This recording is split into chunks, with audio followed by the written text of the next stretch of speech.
ายดีตอนเช้า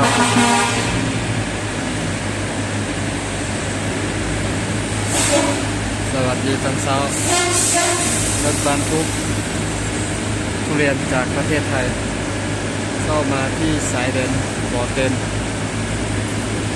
สายแดนบ่อเต็นจะเข้าประเทศจีนนะกำลังลงของกำลังเตรียมถ่ายตู้คอนเทนเนอร์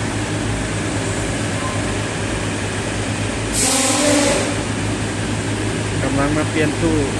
เตรียมถ่ายเปลี่ยนตู้คอนเทนเนอร์อยู่ชายแดนบ่อเต็นไปสุดเลย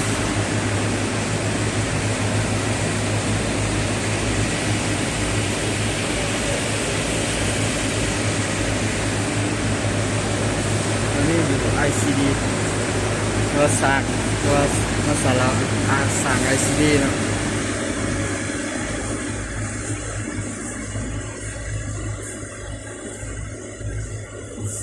มาจากจีนไปไทยจากไทยเข้าจีน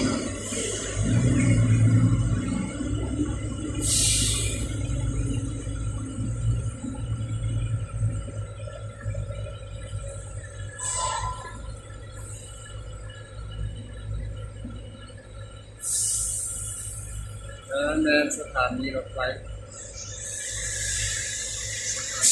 บ่อเต็น